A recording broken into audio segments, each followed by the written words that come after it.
Welcome everyone to Stanford Center for International Security and Cooperation and our weekly research seminar. My name is Harold Trinkunas. I'm the Deputy Director. It's my pleasure this week to welcome two of our postdoctoral fellows at CSAC to our seminar to discuss their research. We're having a panel discussion today with Dr. Ryan Musto and Dr. Stephen Bono. Dr. Bono has a PhD in history from Indiana University, and his research focuses on science, technology, and modern intellectual and political history of science and technology. His first book project is called The Province of All Mankind, and he discusses the emergence of outer space as a discrete realm in US foreign policy and international law during the 1960s and 50s. Dr. Ryan Musto has a PhD from George Washington University. He's currently working on an international history of regional denuclearization, and he's looking at the geopolitical and geostrategic dynamics behind proposals for regional denuclearization. Together, they're going to combine their research interests to discuss nuclear weapons and the birth of the global commons. Please join me in welcoming Dr. Musto and Dr. Bono. Before we go to their talk, just a quick reminder, there'll be a time for Q&A at the end of their presentation. Please feel free to enter your questions in the Q&A function of Zoom at any time. I'll try to check chat, but I'll really be looking at the Q&A function for questions by and large. And by custom, CSAC allows our pre and postdoctoral fellows to ask the first three questions. So if they're fast off the mark and they get their questions in by the time the presentation is over, we'll start with their questions. I will be back to manage the Q&A when Dr. Bono and Dr. Musto are done. Ryan, Stephen, over to you. Thanks so much, Harold, and thanks to all of you for logging on. Ryan and I put in a lot of effort to make this as narrative and as beautiful a slideshow as possible, so I hope you enjoy. The image you're looking at now is actually a photograph of the Starfish Prime nuclear explosion in outer space taken from Hawaii, and there's lots of cool stuff like that in this presentation, so I hope you enjoy. So with that, let's get started. It is a striking wrinkle of history that human beings, after millennia of probing and prying, got around to discovering their home planet only by the middle of the last century.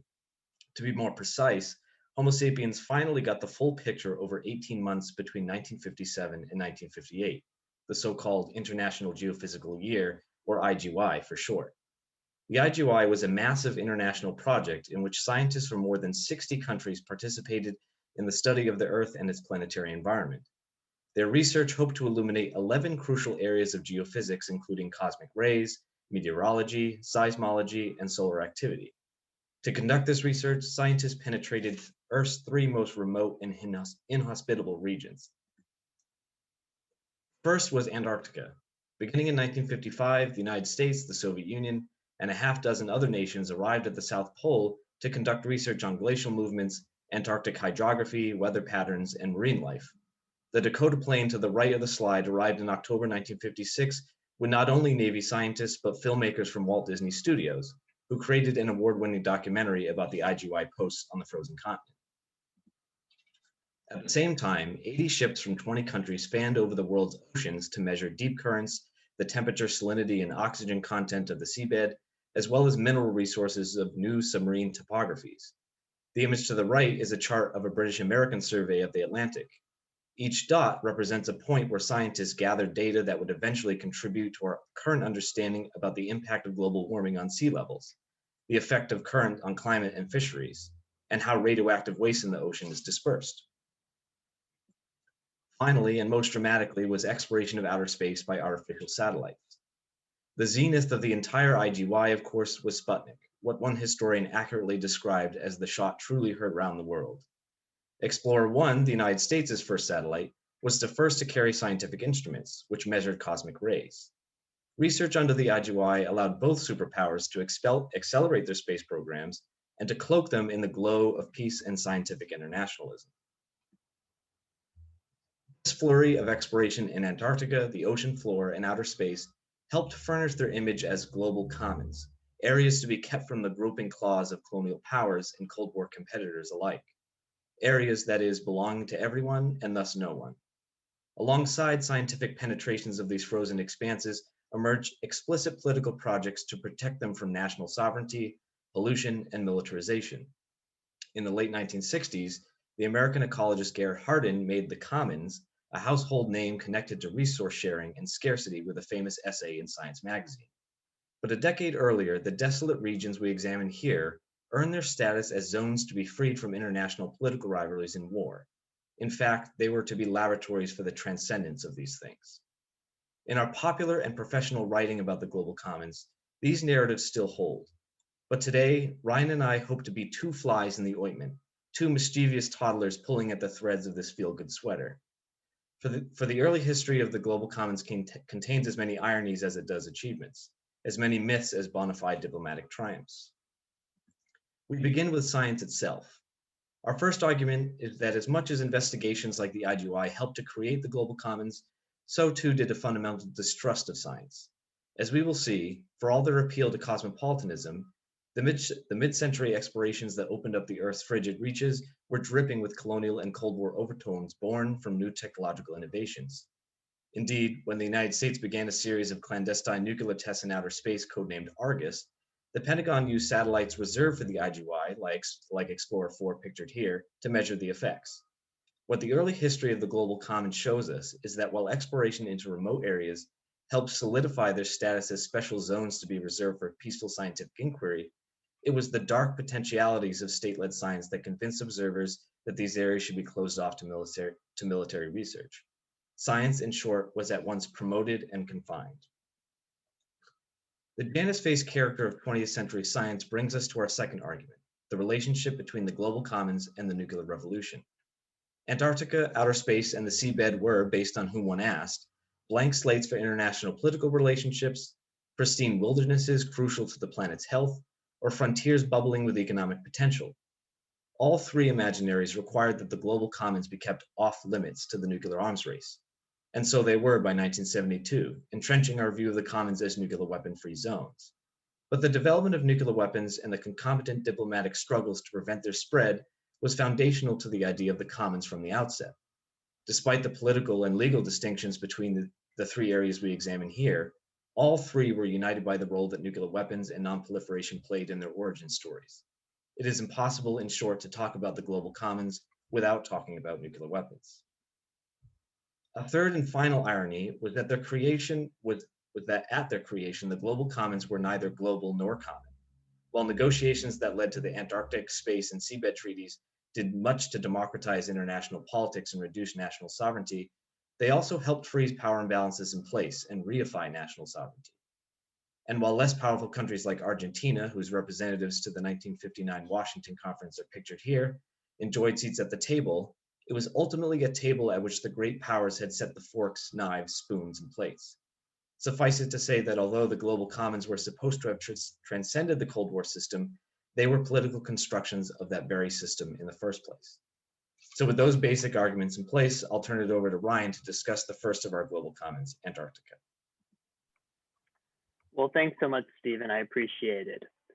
So in late 1959, the United States hosted delegations from 11 nations around the world to determine the future of Antarctica. The so-called Washington Conference produced the Antarctic Treaty that demilitarized and internationalized the continent. It froze competing territorial claims among 7 nations, and while the United States and Soviet Union had never claimed territory in the continent, the Antarctic Treaty ensured they never would. The agreement preserved the continent for scientific exploration and made Antarctica the first nuclear weapon-free zone ever created. Now, a common narrative in the historical literature finds that the spirit of scientific cooperation under the IGY helped to inspire the Antarctic Treaty. But so too did a distrust of science under the IGY. In particular, states looked to constrain scientific activities in Antarctica, especially given potential nuclear threats in the continent.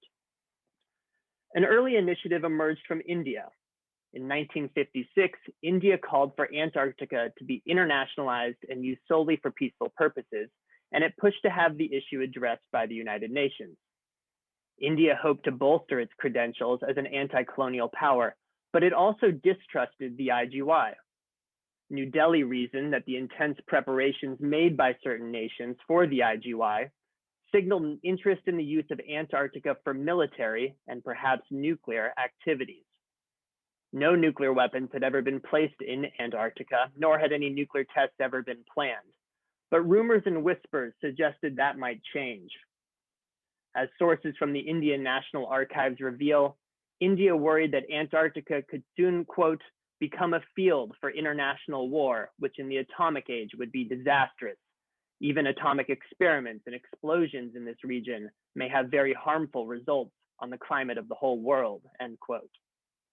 India especially feared that nuclear explosions in Antarctica could dislodge the polar ice cap and change weather patterns enough to stop the monsoon.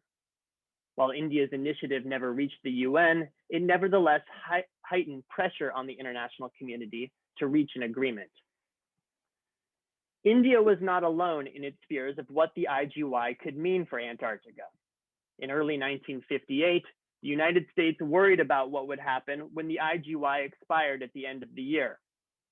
The Eisenhower administration feared that the IGY had heightened the Soviet presence in Antarctica to such an extent that Moscow would come to dominate the continent.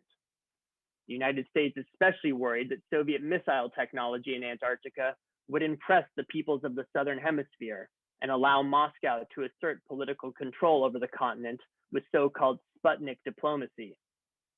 But the threat was not just political. The CIA and State Department concluded that Soviet missiles in Antarctica, less than 1,500 miles from South America, could strain US-Latin American defense relations. More importantly, Herman Fleger, who led the US negotiations at the Washington Conference, recalled that the Eisenhower administration wanted an agreement over Antarctica because of a fear that Soviet nuclear missiles in the continent would allow it to command great swaths of the Southern Hemisphere. The United States thus called for the Washington Conference that would ensure a peaceful future for the continent. At the 1959 Washington Conference, the desire to constrain the dangers of science endured, especially as it pertained to nuclear explosive devices.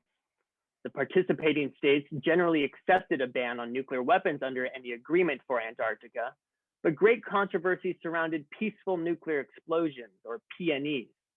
In the late 1950s, the belief existed amongst leading experts around the world that PNEs could be a cost-effective tool for large-scale civil engineering projects and perhaps even scientific exploration.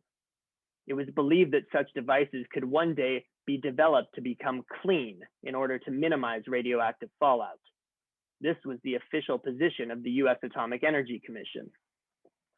Other delegations were surprised then when Argentina introduced a proposal into the Washington Conference to ban PNEs in Antarctica due to the threat of radioactive fallout.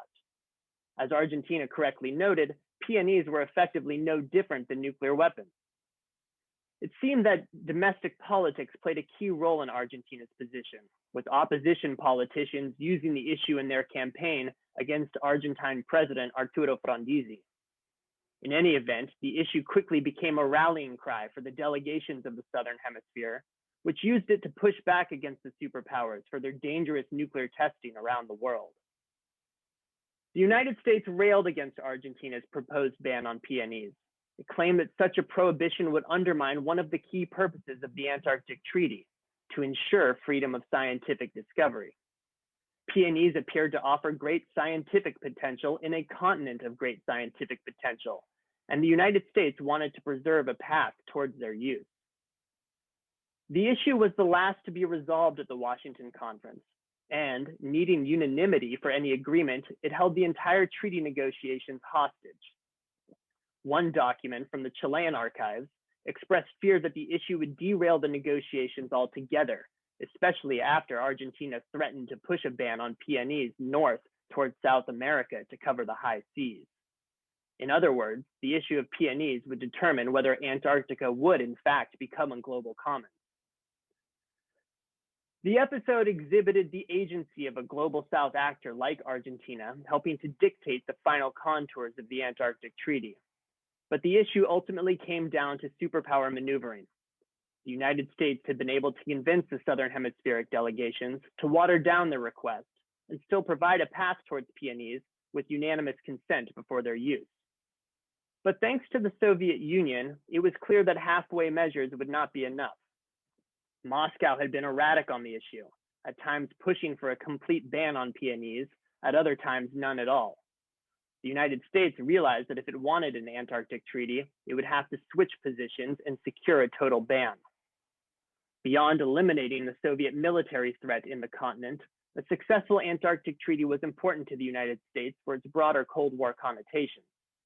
The Eisenhower administration wanted it for Cold War propaganda and to constrain the activities of Soviet allies, particularly the People's Republic of China, in the continent. Additionally, the United States looked to capitalize on a brief thaw in relations between Washington and Moscow in the fall of 1959, after Soviet Premier Nikita Khrushchev made the first ever visit to the United States by a Soviet premier. In the end, the United States was successful with its much delayed leadership over a ban on peonies. So as with Antarctica, American officials viewed outer space as a laboratory for experimentation with global governance.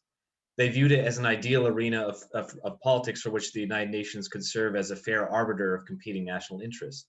They viewed it as a venue for international scientific cooperation to forge new political partnerships and more amicable relations, particularly between the superpowers. For just one example of how closely space exploration was linked to the idea of a more peaceful world, consider how closely Yuri Gagarin, the first man in space, was associated with doves. As the drawing in the center suggests, even a cynic like Pablo Picasso could be swayed. But these were optimisms, again like Antarctica, that fears of Soviet science often counterposed. When Sputnik hurtled skyward in 1957, it was not the satellite itself that interested onlookers, but the rocket, essentially an ICBM, that had launched it. 2 years later, when the Soviets' Luna 2 probe impacted the lunar surface with dozens of pennants bearing the hammer and sickle, many wondered if the Kremlin intended to claim the moon for itself. These fears manifested themselves in early US deliberations about nuclear weapons in space. Just as many American scientists deemed peaceful nuclear explosions on Antarctica to have significant potential benefits, military officials propounded the utility of nuclear explosions in space for national defense. From Sputnik's wake, scientists such as the crazy Greek, Nicholas Christopoulos, proposed that nuclear explosions in space could effectively disrupt radio communications, jam defense systems, torpedo satellites to the ground, and destroy incoming ICBMs.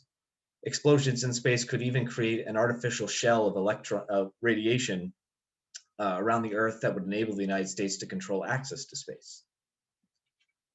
Launching nuclear weapons to satellites was an equally stimulating possibility.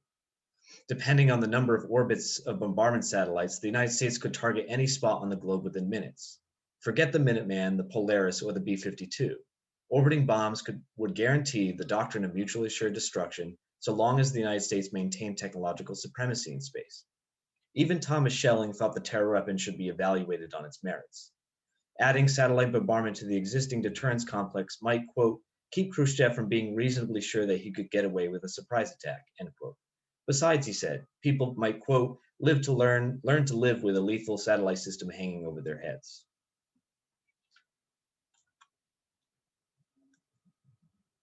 For a short time before the Limited Test Ban Treaty, these ideas had their time in the sun.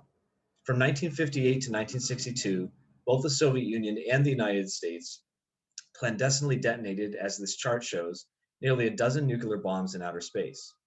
Early tests were innocent enough, around 1.5 kilotons of TNT. But within months of the Cuban Missile Crisis, tests reached as high as 300 miles and at a staggering 1.4 megatons.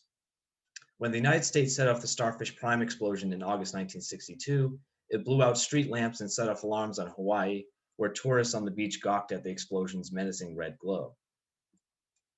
And although plans for satellite bombardment were never surpassed initial study in the United States, the Kremlin developed a fractional orbital bombardment system, or FOBS for short, capable of stationing a nuclear weapon in low Earth orbit to be deaccelerated out of its trajectory to a predetermined target. What made FOBS particularly terrifying was that theoretically it could deorbit a bomb over the United States from south to north over Mexico, thus bypassing the comprehensive system of radars the United States had established along its northern border and Canada, the vaunted distant early warning line. We can launch missiles not only over the North Pole, but in the opposite direction too, Khrushchev boasted. As the people say, you expect it to come by the front door and it gets in through the window. In less than half a decade, the space environment had become more militarized than Antarctica would ever become. Thankfully, it was all short-lived. In October 1963, the United States and the Soviet Union signed a landmark General Assembly resolution calling upon states to refrain from installing nuclear weapons on celestial bodies, in space, or in Earth orbit. That same month, the Limited Test Ban Treaty, which banned nuclear weapons testing not only in outer space but underwater and in the atmosphere, entered into force. And in 1967, the superpowers, along with dozens of other countries around the world, signed the Outer Space Treaty, whose fourth article codified the earlier resolution into binding international law. The Soviets tested their last FOBS delivery system in 1971, having never armed the weapon with warheads. Despite meaningful contributions from Brazil, Liberia, and the United Arab Republic to the final contours of the Outer Space Treaty, the negotiations remained a chiefly East-West affair. From the American perspective, the impetus for nonproliferation in space in both its flavor and content mirrored the debate over the Antarctic Treaty. Banning the bomb would serve the interests of national image-making by portraying the United States as a rational, restrained nuclear power. It might prevent other countries from obtaining nuclear weapons, and it would assuage legitimate fears about planetary-scale radiation pollution and environmental degradation. Most importantly, it would temper the arms race. After satellite bombers, after all, would come space platforms to control them, anti-satellite systems to destroy the platforms, and new countermeasures to stop those systems in turn. Mathematicians at the RAND Corporation had enough difficulty modeling a nuclear exchange given ICBMs alone. What use was there in introducing a volatile new element to the arms race when the political benefits of a treaty consistently outweighed the military benefits, assuming there were any, of nuclearization? It was a model to be repeated in one last frontier.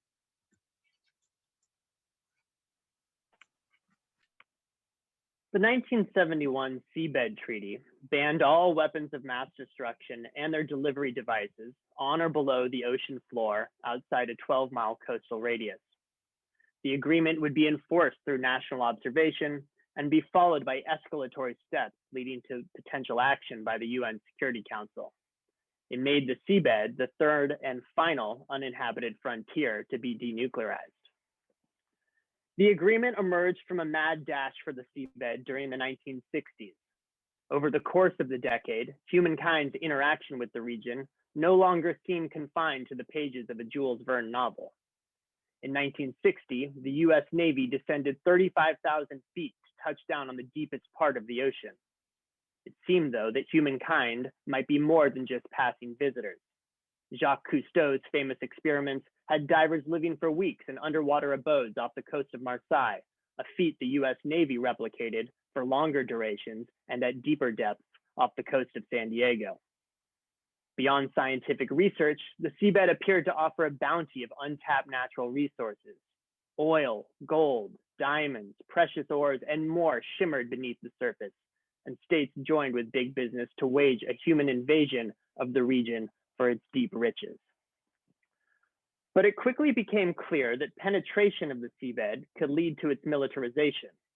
In the late 1960s, rumors began to spread that the US Navy envisioned missile shafts built into the seabed that would be almost impossible to find and difficult to destroy. Norway's top seabed expert warned of deep-sea nuclear mines that could be tethered close to an enemy shore to devastate coastal populations. Suddenly, the plot of the popular 1965 James Bond film Thunderball, centered around a search for stolen thermonuclear weapons on the seabed, seemed within the realm of possibility. The United States was a leader in deep-sea technologies, and in order to most easily access seabed resources, it looked to shape international legal norms to regulate and ensure the region's exploitation. The seabed was an area that belonged to none and thus belonged to all, the Johnson administration held, and therefore should be used to the benefit of all. But it soon became clear that any legal regime for cooperation would have to account for nuclear weapons. In 1967, pressure emerged most forcefully from outside the Johnson administration.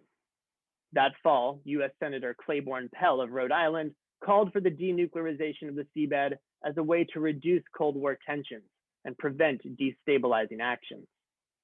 Pell claimed to know of seabed systems on the drawing board of the Pentagon, like so-called creepy crawlers, underwater tank-like vehicles that could traverse the depths with nuclear weapons. Pell liked the idea of replicating the Outer Space Treaty in what was known as the inner space of the seabed. Pell's efforts stalled, but the United States inadvertently inspired a more momentous push from the tiny island nation of Malta. In 1967, Dr. Arvid Pardo, Malta's ambassador to the UN, learned from US efforts and called for the seabed to be considered a common heritage of mankind, where it would be assured that all countries could benefit from the bounty of the seabed and engage in peaceful activities. Pardo also had national interests in mind. Malta had only recently gained independence from Great Britain, and it sought a political initiative that would put it on the map. Malta used the dangerous potential for nuclear deployments on the ocean floor to help rationalize its initiative. Pardo explained his particular fears that states would soon become interested in seabed nuclear deployments as a means to ensure their second strike capabilities, especially as land-based systems became more vulnerable and submarines could be more easily tracked. His overall initiative became so popular that the UN established an ad hoc committee to study the peaceful uses of the ocean floor. Malta's momentous initiative placed nuclear arms control at the center of the push to make the seabed a global commons. But the superpowers would determine any agreement. In March 1968, the Soviet Union proposed the demilitarization of the seabed, an idea that made seabed arms control a matter of urgency for the United States. Fearful that the Soviet proposal would restrict the US submarine surveillance systems, officials at the highest level within the Johnson administration instead formulated a proposal to denuclearize the seabed outside a 12-mile coastal radius. The issue split the Johnson administration. Senior officials from the State Department and the Arms Control and Disarmament Agency championed denuclearization as a prerequisite to Johnson's call for the creation of an international decade of ocean exploration, a type of IGY for the marine environment. Moreover, they championed an agreement as a way to build support for the 1968 Non-Proliferation Treaty, which required the superpowers to take steps towards disarmament. But the Joint Chiefs of Staff argued that seabed denuclearization would undermine the US advantage in the deep oceans and could not be enforced. The JCS had no concrete plans for seabed forces, but they wanted to keep open the possibility of nuclear-armed bottom crawlers and encapsulated nuclear missiles. Questions also arose over how an agreement would impact the US position on seabed resources and territorial waterways under the law of the sea. Seeking a foolproof agreement and not wishing to rule against his military advisors, Johnson declined to act. The issue fell to the Nixon administration. President Nixon and his national security advisor, Henry Kissinger, only saw value in arms control when linked to progress in other areas, namely regional conflict. For that reason, the Nixon administration delayed strategic arms limitation talks with the Soviet Union in early 1969. But the Nixon administration sought a bridge to that delay, and an agreement for the seabed appeared to offer a solution. Yet US officials, including Nixon and Kissinger, miscalculated. They thought an agreement for the seabed would take years to complete. Instead, it took months. The Soviet Union surprisingly capitulated to the US position on denuclearization, in large part to keep matters of arms control away from the UN. By late 1969, the two sides hammered out a draft agreement that would denuclearize the seabed, which helped further the region's status as a global commons. As Nixon declared when he sent the seabed treaty to the Senate, quote, "The seabed is man's last frontier on Earth, and that frontier should be a source of promise. This treaty represents a practical and timely step toward helping protect this new environment."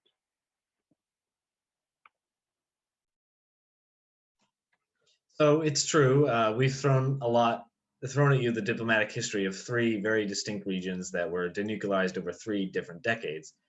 But Antarctica, outer space, and the seabed shared much in their emergence as global commons. First, Though scientific exploration helped promote their status as commons, so too did a fundamental distrust of science and its potential co-optation by the military necessities of the Cold War. Second, that the development of nuclear weapons, though it is now considered anathema to the notion of a global commons, was crucial to the political restructuring of all three frontiers as special zones to be exempted from national conflict, including experimentation with the bomb.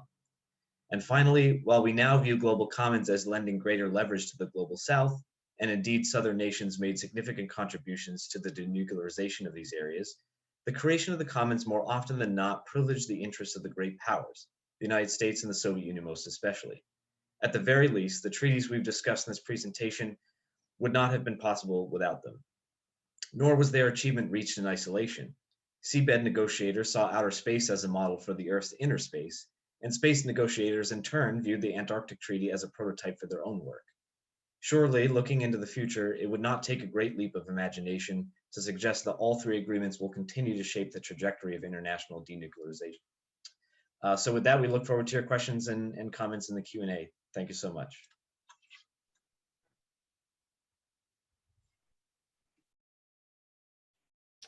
Thank you very much, Dr. Bono, Dr. Musto. We have some time for Q&A now. So please go ahead and enter your questions in the Q&A function on Zoom, and I'll go ahead and read those out to our presenters today for their discussion. So we have a comment from Hernan Villagran saying, as a physicist, large-scale ocean circulation, ecology, and climate issues, and STS lecturer, he'd like you to maybe discuss sort of some of the research agenda around this set of issues you talked about today. Are they usually discussed together? Are there some, key? Tell us a little bit about the intellectual history of kind of what you're talking about here today. Ryan, I can jump on this first, and then you can pile on if you'd like.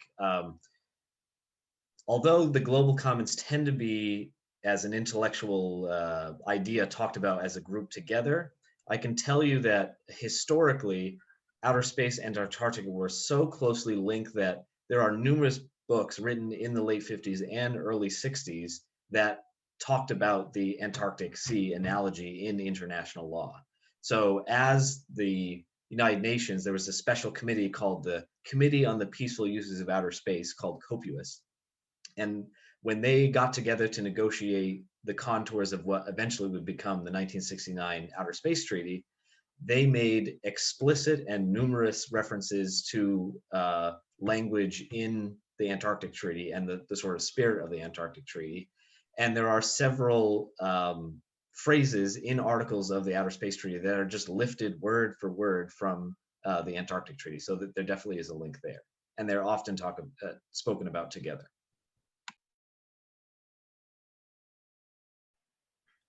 Yeah, they're definitely spoken together, and Steve and I had talked about kind of mentioning that if we had had time in terms of precedent, that even when the Antarctic Treaty is completed, there's already talked about it being a precedent for outer space. And then when the Seabed Treaty is being negotiated and discussed, there's a look to Antarctica and outer space as that precedent as well. So they're certainly linked. I think something to add would be, talking about the historiography behind our presentation, which is quite simply that, in literature on the global commons, the nuclear issue is relatively sidelined, I would say, that not a lot of people have looked at the role that nuclear weapons played in the birth of the global commons. And additionally, surprisingly, these three uninhabited regions are bypassed in literature on nuclear weapon free zones as well. Usually when you talk about nuclear weapon free zones in the historical literature, it's all about the populated regions, right? The uninhabited regions are kind of seen as a pole apart, if you will. So we're trying to kind of, synthesize those different historiographical debates and to come up with common themes throughout. Yeah, and I would just say, I think, Ryan, that a part of the reason that nuclear weapons are elided in our current understanding of global commons is because when we hear the word global commons now, it's mostly in economic terms, where there's a number of either natural resources or mineral resources in a given area, and how are states going to govern the use and exploitation of those resources. But what I've hoped we've showed everyone here is that before the global commons had this connotation of an economic resource, like an apple tree where everyone is sort of trying to pick the apples at the same time. It was these desolate regions where states and the UN could come together and create new forms of government and experiment with global governance. And just as an aside, I met Ryan years ago now at the conference for the Society of Historians of American Foreign Relations, and I was giving a talk on nuclear weapons in outer space, and he came up to me afterward and asked me a question about how it applied to Antarctica. So this project, we've only been working on it since we've been postdocs together in October, but the actual roots go back many years. So. Thanks. So Paul Meyer asked about the Outer Space Treaty, mentioning that the 110 state parties have never met. And he asked if there would not be value for the United States as one of the depository governments to convene such a meeting to preserve space for peaceful purposes. Yes, I think that's a great idea. The Outer Space Treaty is sort of considered the crown jewel of American space diplomacy. It's the treaty that Americans most look to as the reigning sort of international law for outer space. There's a number of other agreements like the Moon Treaty and another one in the 80s, the Prevention of an Arms Race in Outer Space, that the United States has gone out of their way to avoid.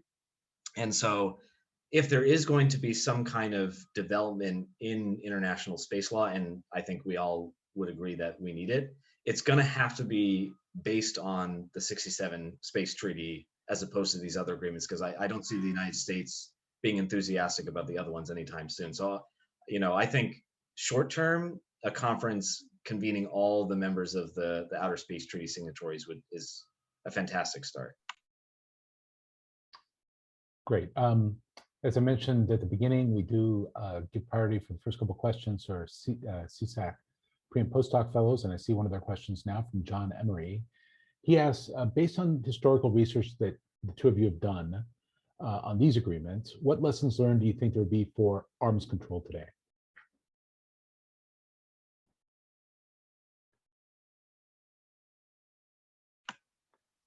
Ryan, do you want to tackle it first? Yeah, no, that's great. The old applied history question, right? Which is always difficult. It's a really good question, John. I really appreciate it. And it's something that Steve and I were talking about at the end of our preparations for this presentation. I think it's difficult in the sense of there's not an obvious region, if you will, that kind of fits the mold of Antarctica, outer space, and the seabed in terms of something that could be put out of bounds to the nuclear arms race, if you will. One possible exception that you might see in the literature today is, well, Antarctica is a nuclear weapon-free zone. Why can't the Arctic be, right? Especially as the ice is melting, right, from climate change. But obviously, it's a totally different part of the world with different geostrategic realities. So I'm not sure how applicable that would be, especially since the Arctic is, abutted by nuclear powers, right? Nuclear superpowers. Another example for the Arctic is there's been proposals to actually denuclearize the Central Arctic Ocean as a kind of compromise. And the argument for that is that the seabed is already denuclearized under there. So why not just push that restriction upward? Nothing's ever come of it. These are just academic ideas, but I have seen them, in various journals. But I think it is difficult in a way to find an applied history somewhat for these agreements because, they are seen as being kind of these special cases. And I would just add that I think another place to start would be to consider all three treaties in context. So you could variously argue that some were negotiated at different high points in the Cold War. But today, a lot of arms controllers view the Outer Space Treaty, for example, as sort of low-hanging fruit for, propaganda purposes of arms control. Like there was no one living there or in Antarctica or in the seabed, so it was easy to make an agreement on it. It wasn't an area that others that states could easily assert control over. But if you look at the specific cases, there's no reason that that any of the three treaties were, granted or given. Let me jump in there. That's a great point, Stephen. And John, I hope that this can help answer the question as well. There was an idea that if you could nibble at the periphery in terms of nuclear arms control, that they could have a greater effect, right, on other types of arms control agreements.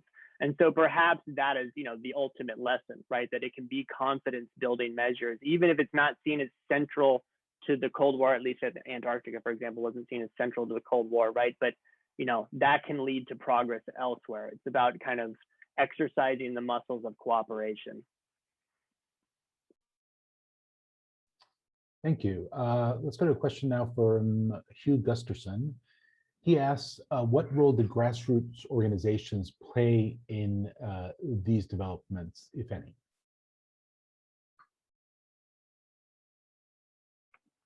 I can answer that first, Hugh. Thank you very much for the question. And I have to admit that I was at GW for years, and one of my biggest regrets is that I never sought out Hugh because he's such an excellent nuclear scholar. So thank you very much. I haven't seen too much on Antarctica in the seabed. Now, admittedly, I'm looking at kind of, high diplomacy and archival documents from state archives. But I haven't seen that grassroots organizations have played much of a role in these negotiations. The United States is willing to host the Washington Conference for the Antarctic Treaty. They wanted to do that on their own accord, and that's where the negotiations were happening, a lot of times off the record in these backroom conversations, so it'd be difficult for the public debate to sway it much. And then for the seabed, it's really, Malta has this initiative at the UN, but the US and the Soviet Union want to keep it bilateral. So they really do it kind of behind the scenes as well. So I haven't seen much, at least for those two examples. Yeah, let me just speak to outer space really quick. I'm writing a book about how outer space became a realm of American foreign policy in the first place. And my second chapter actually goes into a bit of detail about a grassroots organization called Star of Hope. And it was founded by a Pentecostal peace activist named John McConnell. And his name might sound familiar to you because he actually went on to found the first Earth Day. But after Sputnik, he was all gung-ho about trying to get the United States to launch a satellite in response to Sputnik that wasn't about, Cold War propaganda or the militarization of outer space, but as a symbol of hope. So he wanted to wrap the satellite with a bunch of bright lights so that everyone could see it in the night sky and view it as sort of a symbol of international goodwill and friendship. He didn't get close to what he wanted. And I would say that grassroots organizations played little to no role in the Outer Space Treaty, but they were really influential later on in the 1980s with SDI and all the way up till the present. And there are still multiple Space for Peace organizations that have their own websites and stuff. If you Google Space for Peace, you'll find a handful of them. So they're out there. Thanks. And Stephen, I think you're controlling the slides. A couple of audience participants asked if we can stop sharing the slides. Makes it easier to follow the discussion. Thanks. Going back to now, I think I skipped over a question from Jonathan Hunt. He mentions a limited test ban treaty prohibited testing in 3 environments: the atmosphere, underwater, and outer space. How should we understand the LTBT as part of this trio of international compacts to denuclearize and deterritorialize underinhabited spaces during the Cold War and decolonization, including the LTBT among the things you consider today? How might that affect or shift your argument, and how that might lead us to understand the LTBT as negotiation and maintenance? So I can jump in first, Stephen, if that's okay. Jonathan, thank you so much for joining us. It's a great question, as always. So for Antarctica, obviously, the Antarctic Treaty is coming into existence before the LTBT. And initially, U.S. negotiators didn't want to get into details of what a ban on nuclear testing would look like in Antarctica because of its potential effects in, ban treaty negotiations in Geneva, right? That this could actually wreck the Antarctic Treaty Conference. So they went into the conference saying, we don't want to discuss it. Obviously, the PNE issue changes that. and they, agree to it a little bit, but they still see it as a type of exception to what's going on in Geneva because of, it's uninhabited, it's remote, right? Antarctica isn't necessarily going to apply. That being said, Herman Fleger, who's the chief U.S. negotiator, I found in his papers at UC Berkeley a single document that describes his thinking about the PNE issue. And he does see it as a precedent for test ban negotiations, because he says, you know what, the United States has said all along that if there's going to be foolproof controls, total verification, that we're going to agree to restrict nuclear explosions, right? And we're going to agree to restrict nuclear armaments. And here's what's happening in Antarctica. There are foolproof controls, and yet we're not going to do it, right? That's really going to damage our credibility in Geneva when we go to negotiate something like the LTBT. Now, for the seabed, it cuts both ways. Okay, so there's the argument from the Arms Control and Disarmament Agency that, hey, we've already agreed to denuclearize Antarctica and outer space, but also we've agreed to the LTBT, right? And so our policy is clearly to restrict nuclear weapons in, individual environments to the best that we can. The seabed's a continuation of that. But the Joint Chiefs of Staff say no, right? The LTBT is a reason not to do it. Testing underground is really expensive and difficult. We kind of regret doing the LTBT, but also look, France and China didn't sign up to the LTBT.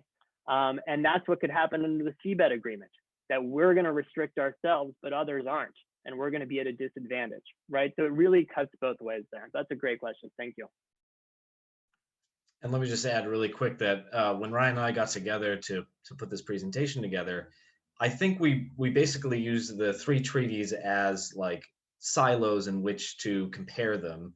And it would have been really easy to just add the limited test ban treaty in there as like a landmark thing, because it really was.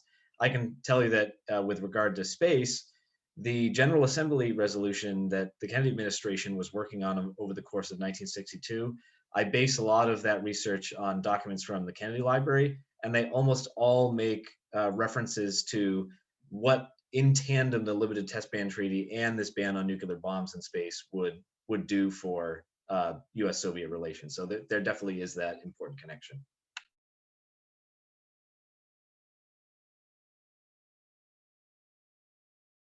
Oh, Harold, you're muted. Okay, thank you. I think after a year, I've learned how to check that. Let me go to Rose Gottemuller. She asked you to discuss monitoring and verification in the Antarctic Treaty regime. And she says the treaty is the first example of on-site inspection, with all treaty signatories subject to monitoring visits to their sites. At first, it was mostly look at military, including nuclear activities. Now they're mostly for environmental regulations. If either of you would like to discuss or comment on that, the verification aspect. Yeah, well, thank you so much, Rose. That's a really great question. Yeah, for verification, I mean, it was somewhat of a contentious issue, but again, the United States at least was able to agree to these comprehensive, verification measures. One, because they didn't have any planned activities for, nuclear weapons or nuclear explosions in Antarctica necessarily. They did develop a peaceful nuclear reactor in Antarctica from 1962 to 1972 known as Nukipu, but it was a really minor operation. And so the United States didn't feel too much angst about negotiating these comprehensive inspections, in part because they wanted to be able to check on Soviet activities for sure, but second, because they didn't have much planned and they saw it as kind of an exception, right? That this isn't necessarily going to, inhibit U.S. nuclear activities elsewhere around the world, right? Now, the United States did champion comprehensive verification elsewhere, knowing the Soviet Union would resist it, but it wouldn't affect the United States elsewhere.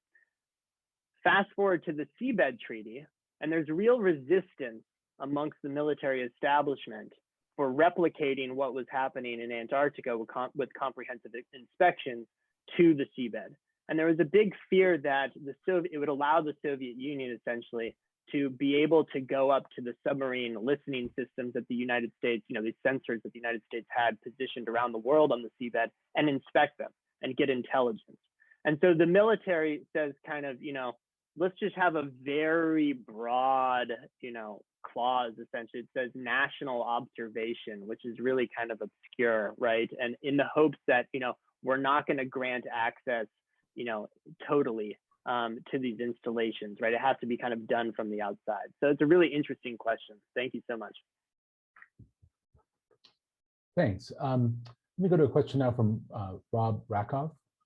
He asks, was the non-aligned movement a significant conduit for non-superpower action in any of these three areas? Ryan, do you want to go first and I'll jump in?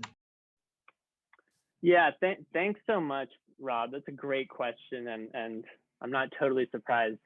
The non-aligned angle is coming from you, given your great work on the non-aligned movement.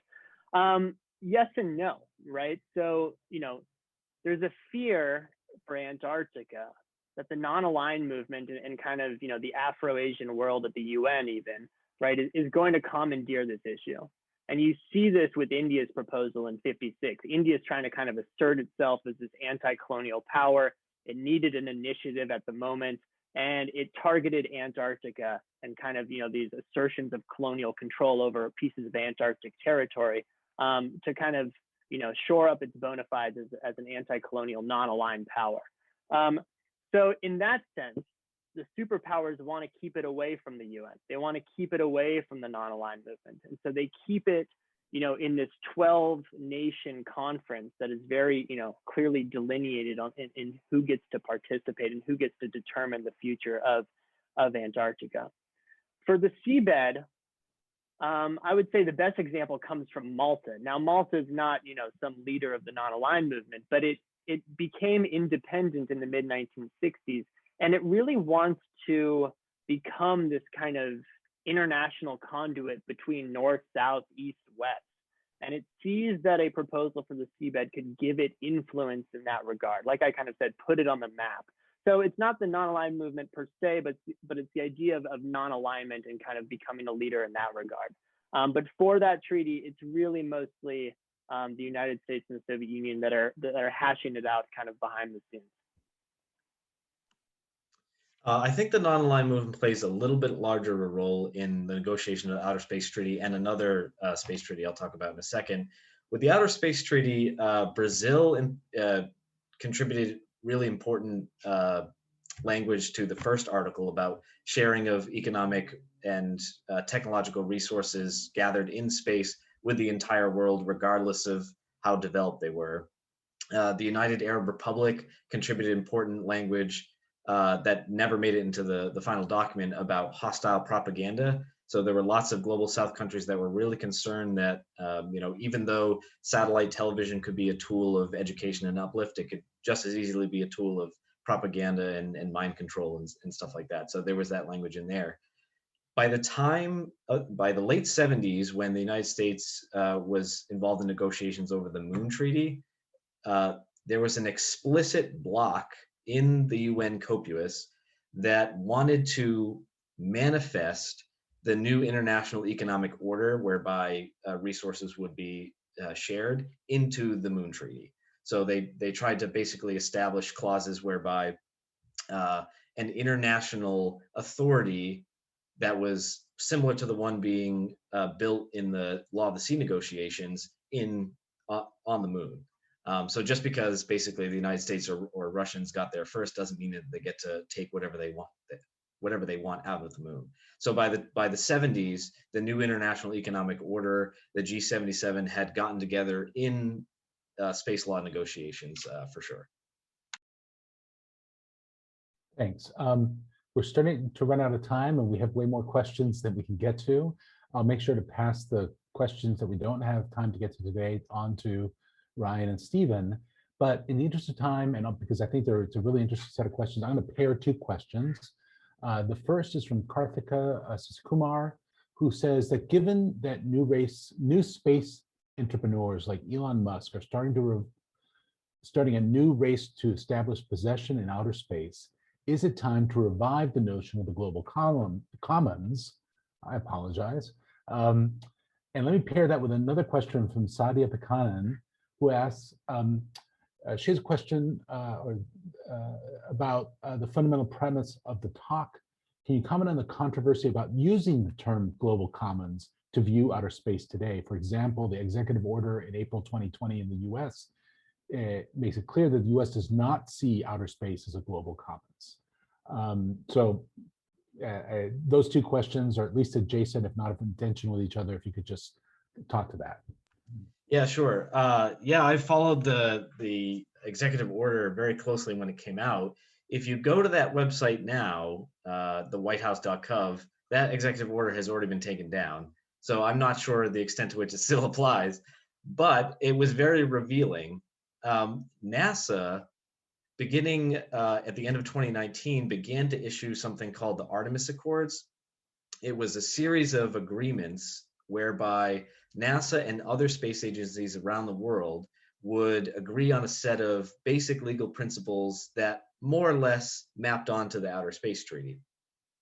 One of the articles in the Artemis Accords is that basically you can exploit and commercialize space resources if you so choose. There's no harm in doing that.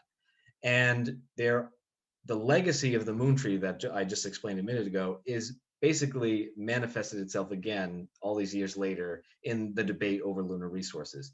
And I think that some people, there's one side of the debate that in the Trump camp, I would say, that don't view outer space or the moon as global commons whatsoever, and another that view the global commons as an interesting political and legal tool to achieve an equal and equitable distribution of resources once those things happen. Now, also in the Artemis Accords, there's a clause about creating safety zones around lunar mines. And the purpose of that is so that mining companies from different countries don't interfere with each other and jeopardize the safety of the astronauts working on that mine. But I've been thinking deeply about what the difference is between a safety zone and a sphere of influence on the moon. And I'm not sure that there's that big of a difference. So that I guess that's a story for another day. Great. I think we have time for maybe one more question. I'd like to go to one more from one of our CSAC fellows, Austin Cooper. He says, Stephen, Ryan, thanks for this fascinating presentation. It seems to me you're suggesting that the global history of nuclear test control illuminates how something like environmental protection or environmental stewardship became important for the geopolitical legitimacy of the Cold War superpowers. Can you say more about how the diplomatic history you trace here intersects with environmental history?